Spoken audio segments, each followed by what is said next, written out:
በስመ አብ ወወልድ ወመንፈስ ቅዱስ አሐዱ አምላክ አሜን። በክርስቶስ ክርስቲያን የተሰኛችሁ የቅዱስ አማኑኤል ቤተሰቦች እንደምን ቆያችሁኝ? በቀጣይ የመጨረሻውን ክፍል እንደ እግዚአብሔር ቅዱስ ፈቃድ ኢትዮጵያዊነት የመጨረሻው ክፍል አሁን ይታያል። ካለን ጊዜ አንጻር በቀጥታ ወደ ትምህርቱ ነው የምንገባው። ቁጥር 9 ትምህርቱን አሁን እናየዋለን። ካቆምንበት ነው የምንቀጥለው። የኢትዮጵያውያን ቅዱሳንን እየጠቀስን ነበረ ያለፍነው።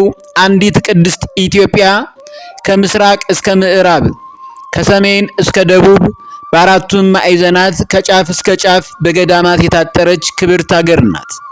ኢትዮጵያ ሀገራችን ገዳማት ብቻ ሳይሆን ያሏት አዲስ አበባን ጨምሮ በክፍለ ሀገር ከተሞች እንዲሁም በገጠሪቱ ኢትዮጵያ ቆጥረን የማንጨርሳቸው አብያተ ክርስቲያናቱም የታነጹባት የተተከሉባት በኃያሉ አምላካችን ልዑል እግዚአብሔር ቅዱስ ፈቃድ ዘንድ የተወደደች የጥቁር ሕዝብ አፍሪካውያን ሁሉ ኩራት እንደ ዕንቁ በሚያበሩ ቅዱሳን የታጠረችና ያጌጠችባቸው ደገኛይቱ ሀገር ናት።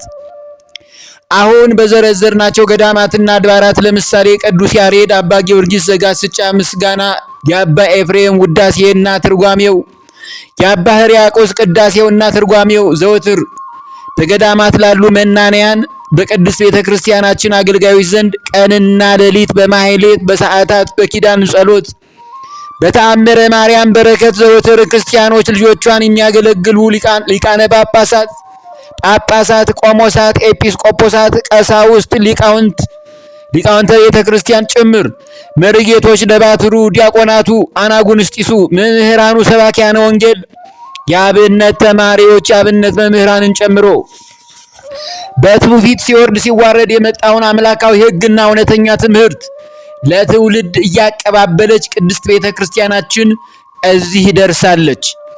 በዚሁ ወግና ማዕረግ ምንም እንኳን ዛሬ ላይ ቅድስት ቤተ ክርስቲያናችን ፈርጀ ብዙ ፈተናዎች ውስጥ ብትሆንም በአገር ውስጥና በውጭ ሀገራት ያሉ በሚሰሩት ሴራ በሚከሰት ውስብስብ ጉዳዮች ተተብትባ የተያዘች ቢመስልም የቋጠሯን ውል ለይቶ የሚያውቀው ቋጠሯን በሙሉ ስልጣኑ መፍታት የሚችለውን ጌታችን መድኃኒታችን ኢየሱስ ክርስቶስን የምታመልከው ኢትዮጵያ ሀገራችንና ተወላጆቿ የፈተናዎቿን ድግግሞሽ በትዕግስት በማለፍ በመጨረሻም በድል አድራጊነት ወደ ተረጋጋው ፍጹም የሰላም ቀጠና በልዑል እግዚአብሔር ቅዱስ ፈቃድ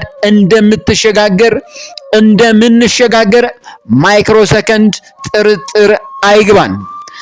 የክርስትና መስራቹ ባለቤቱ ጌታችን መድኃኒታችን ኢየሱስ ክርስቶስ ነው።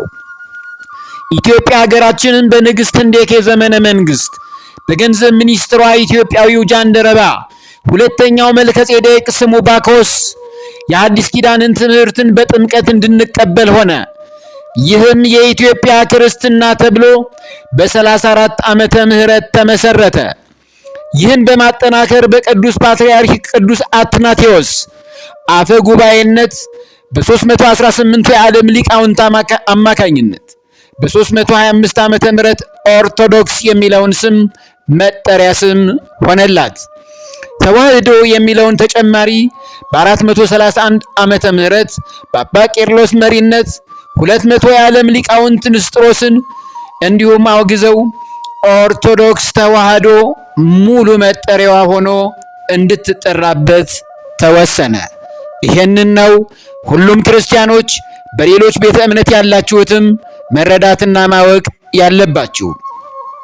የካቶሊክ እምነት በፓፓ ሊዮን አማካኝነት በወቅቱ በነበሩት ነገስታት ንጉስ መርቅያንና ንግስት ብርክሊያ በ451 ዓመተ ምህረት የኬልቄዶን ጉባኤ በሚል እምነቱ ተመሰረተ።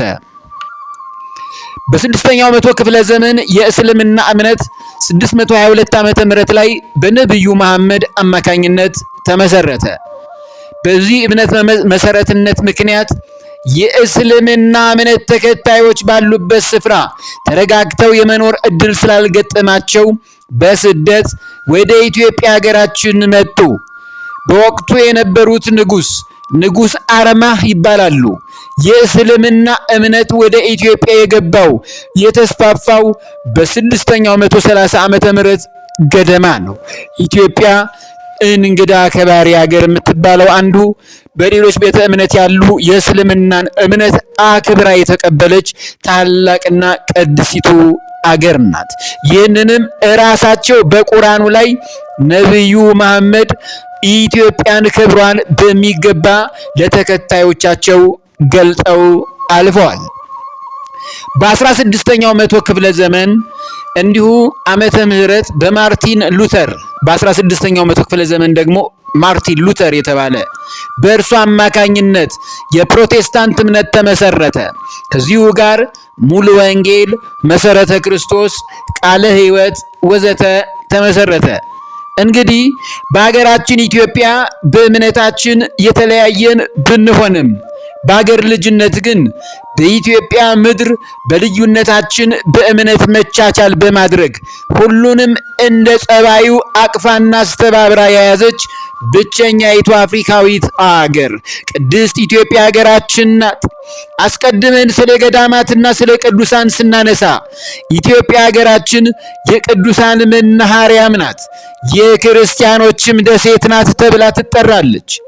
ከዚሁ እውነተኛ ትምህርት ታሪክ በመነሳት ነው እንግዲህ ሊቃውንተ ቤተ ክርስቲያን አገራችንን ኢትዮጵያ የቅዱሳን መናኸሪያ ናት በማለት አፋቸውን ሞልተው የሚያስተምሩን፣ የክርስቲያኖችም ደሴት ናት ሲሉ ስለ ዓለም ሕዝብ ለዓለም ሁሉ አርያ መሆን የምትችለዋን እንደ ማስረዳትና ለመግለጽ ሲሉ ትውልደ ኢትዮጵያውያን ይህንንም እውነት በዓለም ይመሰክራሉ።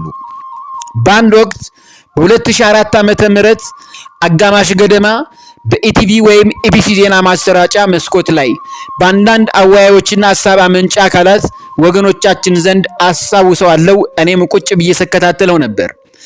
ኢትዮጵያ የክርስቲያኖች ደሴት ናት፣ የቅዱሳንን መናኸሪያ ናት የሚባለው አነጋገር ሊታረም ይገባዋል የሚሉ በእምነታችን የማይመስሉን ወገኖቻችን ጥያቄ አንስተው እንደነበር ሁሉም ኢትዮጵያውያን የምናስታውሰው የቅርብ ጊዜ ገጠመኛችን ነው።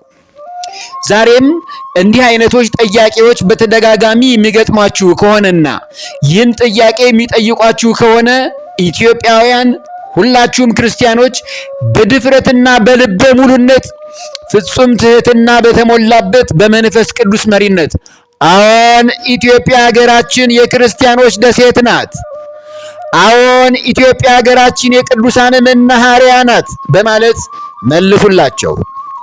ምክንያቱም ከተማርነው እውነተኛ ትምህርት በመነሳትና ከታሪክ ማህደር መጻሕፍት አገላብጣችሁ ሙሉ መረጃ አግኝታችኋልና ከዚህም አንጻር ነው።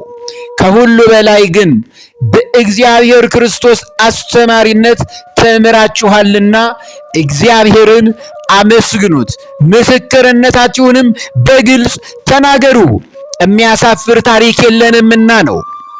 በጥንቃቄ ማስተዋል ያለብን ኢትዮጵያውያን ሁላችሁ እነዚህ መልእክቶቻችን ቆም ብለን ስናስበው አንዳንድ ሐሳብ አመንጪ ክፋት መንፈስ ያደረባቸው ሰዎች ክርክርና ሙግት ይገጥሟቸዋልና ጥንቃቄ ባለበት ክርስቲያኖች ሆነን ልናልፈው ይገባል።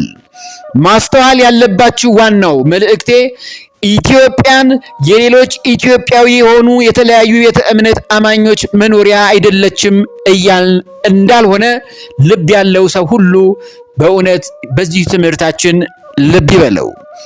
ኢትዮጵያ ሀገራችን የኦርቶዶክስ ተዋሕዶ ሃይማኖት አማኞች ያሉባት አገር እንደሆነች ሁሉ አንደኛ የኢትዮጵያ ካቶሊካዊት ቤተክርስቲያን መናኸሪያም ናት። ሁለተኛ የኢትዮጵያ እስልምና ተከታዮች መናኸሪያም ናት። ሶስተኛ የኢትዮጵያ ወንጌላዊት ቤተክርስቲያን መናኸሪያም ናት። አራተኛ የሰቨን ዴይ አድቬንቲስት ቸርች ቤተክርስቲያን መናኸሪያ ናት ወዘተ። ይህን እውነት ነው እንግዲህ አንጥሮ አበጥሮ ለይቶ ማወቅና ማስረዳት የሚጠበቅብን። በተረፈ ግን ከላይ የዘረዘርናቸው እውነተኛ ትምህርቶቻችንን ተቀባይነት ሊያገኙ የሚችሉት መልእክታት መሆናቸውን ተገንዝበን በእምነታችሁ ጽኑ፣ በእምነታችን እንጽና።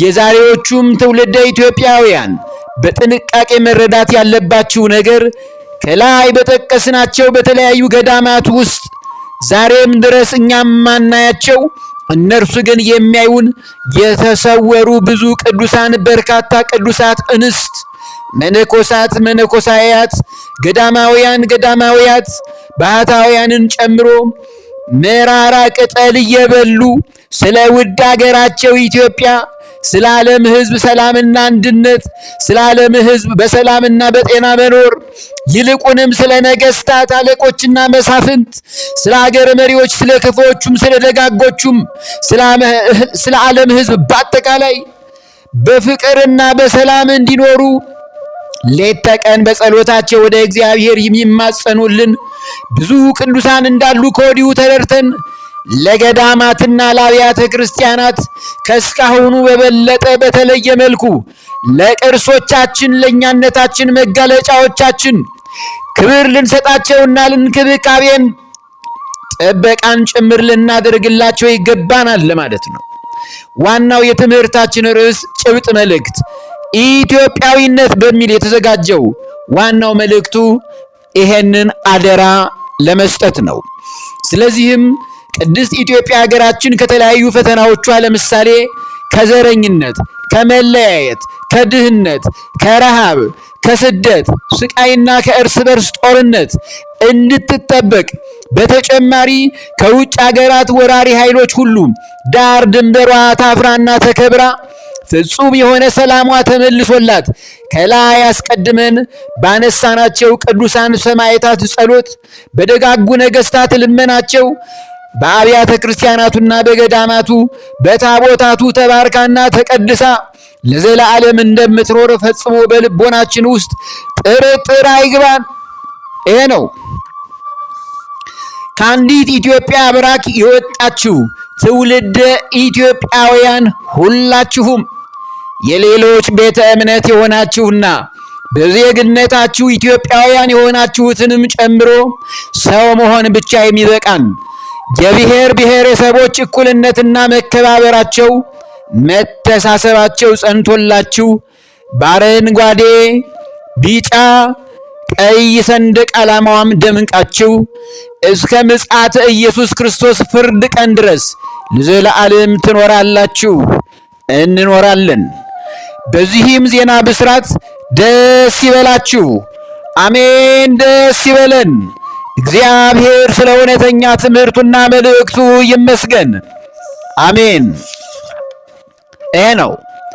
እንደዚሁም በአንዲት ኢትዮጵያ ሀገራችን በፍቅሯ ሰንሰለት ተሳስረን የምንኖርባት ኢትዮጵያውያንም ለምሳሌ አደሬውም፣ ቆቱኛውም፣ ኢትዮጵያ ሶማሌውም፣ ጅግጅጋውም፣ ኦጋዴውም፣ ሐረሪውም፣ ጋምቤላውም፣ ቤኒሻንጉል ጉሙዙም፣ ቤኒሃመሩም፣ አፋሩም፣ ከንባታውም፣ ሃዲያውም፣ ወላይታውም፣ ከፋና ሸኪቾውም፣ ጉራጌውም፣ ትግሬውም፣ ኦሮሞውም፣ አማራውም ወዘተ ምንም እንኳ በብሔረሰባችንና በቋንቋ ንግግራችን ብንለያይም በአገር ልጅነት ግን ሁሉም ብሔር ብሔረሰቦች የአንዲት ኢትዮጵያ አንድ አካል ናቸው።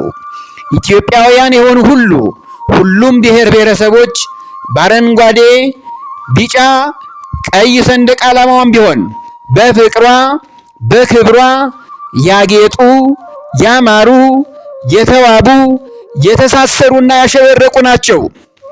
በዚህ መንገድ ብቻ አይደለም ኢትዮጵያዊነት የሚገለጠው። በተለያዩ ብሔር ብሔረሰቦችና በተለያዩ የእምነት ተቋማት አማኞች ዘንድ እኛን ኢትዮጵያውያንን ባህላዊ እሴቶቻችንም አንድ ያደርጉናል። ለምሳሌ ሰንበቴው፣ እድሩ፣ እቁቡ፣ ጋብቻው፣ ያለው ከሌለው ጋር ተካፍሎ መብላቱ፣ በሐዘን ጊዜና በደስታም ጊዜ ከሌሎች ቤተ እምነቶች ጋር የምናደርገው አንድነታችን፣ ማህበራዊ አኗኗራችን በቀዳሚነት የሚጠቀሱ ናቸው። ይህን በመልካም ሁኔታ መተሳሰባችንን መላው የዓለም ሰዎች የሚመሰጡበት አኩሪ ተግባራችን ነው። እንዲህ አይነቱን ትስስራችንን እንኳን ሰዎች ሰይጣን ዲያብሎስ ሊበጥሰው የማይችል ለብዙ ሺህ ዘመናት በእሳት ተፈትኖ ነጥሮ የደመቀ ዕንቁ ወርቅ ሀብታችን ነው። ትውልድ ይሄንን እውነት ነው ማወቅ ያለብህ።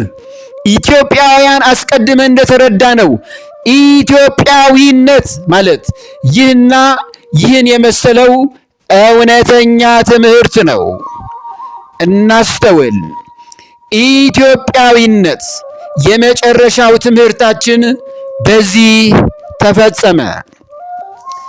ያስተማረን የመከረን ኤልሻዳይ ሁሉን የሚችል አምላክ አምላከ ቅዱሳን ጌታችን መድኃኒታችን ኢየሱስ ክርስቶስ ለስም አጠራሩ ክብርና ምስጋና ለእርሱ ይሁን። አሜን። ወስብሐት ለእግዚአብሔር።